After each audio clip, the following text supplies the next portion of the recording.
Good afternoon. This public hearing is now called to order. Today is Wednesday, April 23rd, 2014, and the time is 2:10 p.m. This is a public hearing on a proposal to amend Articles 11 and 13 of the New York City Health Code regarding reportable diseases and conditions and laboratory reporting. I'm Martha Robinson, Associate General Counsel of the New York City Department of Health and Mental Hygiene. Also here today are Dr. Marcel Layton, Assistant Commissioner for Communicable Diseases, and Dr. Joseph Brzezinski of the Bureau of Tuberculosis Control. The purpose of today's hearing is to elicit public comments and information to assist the Board of Health in determining whether to adopt this proposal. A notice of intention and notice of public hearing regarding the proposal was published in the City Record on March 19th, 2014. A copy of the first page of the notice of intention has been provided to the person taking notes to include in the record. Persons wishing to speak at the public hearing were asked to pre-register. No persons are registered to pre-speak, and there being no persons present who wish to testify, this hearing is adjourned to 3:45 p.m. Good afternoon. We're back on the record. I'm Martha Robinson, and this at the table with me is Rob Mathis from the Bureau of Communicable Disease, and there's a person ready to testify. Mr. Pepper? Yes. Would you please come up to the table here?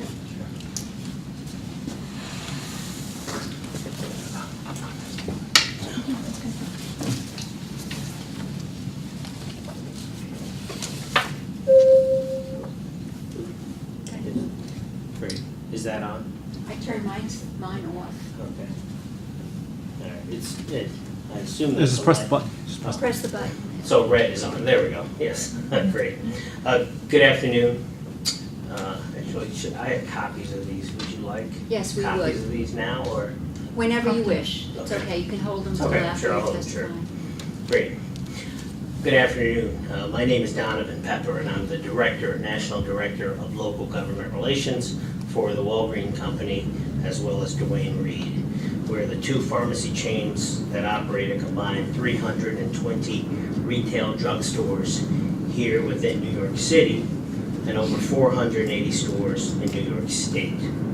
Combined with our New York stores, Walgreens also operates over 8,200 stores in all 50 states, the District of Columbia, and the Virgin Islands.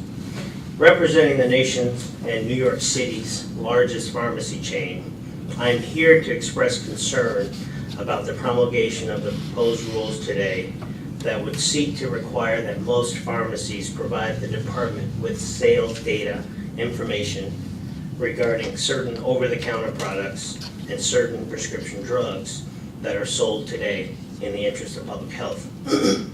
As the department knows, in the interest of being a good corporate partner with the city and the Department of Health and Mental Hygiene, in 2003, Duane Reade began partnering with the city to provide this information to the city on a voluntary basis. After Walgreens acquired Duane Reade, Walgreens also agreed to voluntarily provide this information for our stores in order to continue this partnership. Thus, we are very concerned about the codification of this voluntary program, and we have significant concerns about the very vaguely worded rules that will increase the current operational burden and challenge to our business today. Specifically, we have concerns about the proposed language that would arbitrarily set the manner, the frequency of reporting, along with the changing quote-unquote variables of products that may be requested from us in the future. While we certainly understand the department's stated objective for this information, we believe that the actual information that is actually gleaned from this data may not be as informative as believed, as certain OTC purchases, over-the-counter purchases, and prescriptions dispensed may not give the accurate picture of possible or potential outbreaks, as some medications do have off-label use. Further, we understand that the state of New York currently requires that all physicians report suspected cases of outbreaks of communicable disease. We believe that this information is inherently more accurate for the department's intended outcome of conducting syndromic surveillance.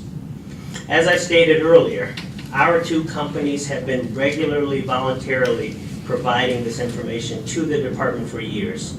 As such, some might ask, why would we then oppose these proposed rules? Quite simply, codifying this program and making it a mandatory requirement for us and other pharmacies now increases the operational risk and liability to us and will increase additional IT and pharmacy operation coding time and costs to fully comply. And lastly, we would now be susceptible to penalties and fines for non-compliance. And we believe that's an anti-business measure. In closing, I want to add that both Walgreens and Duane Reade have worked very closely with the department over the years on a volunteer basis. Whether it was during the H1N1 pandemic outbreak of 2009 or in 2012 during the seasonal flu epidemic, and even more recently during the Hurricane Sandy crisis, Walgreens and Duane Reade have always been a good, positive corporate citizen, willing to partner with the department and the city of New York to help our residents get and stay well. As such, we believe that the objectives of the amendment proposed today could quite easily be accomplished without the added and unnecessary burden to our business. I thank you for the opportunity to address you, and I'm certainly open for any questions. Thank you, Mr. Pepper. Thank you. Before you arrived, we notified the people who might have been here, who are mostly department people, that the hearing is open to accept comments that will help the Board of Health make their decision about whether to adopt these amendments. So there is basically no discussion with us at this point. Sure. Great. Well, thank you very much. We appreciate it. You're welcome. I'll give you copies of my statement. Thank you. All right. Is there anybody else here who wishes to testify? There being no other persons present to testify, then we will adjourn the hearing until 3:45. The time is now 3:47, and there being no persons present to testify, this hearing is concluded.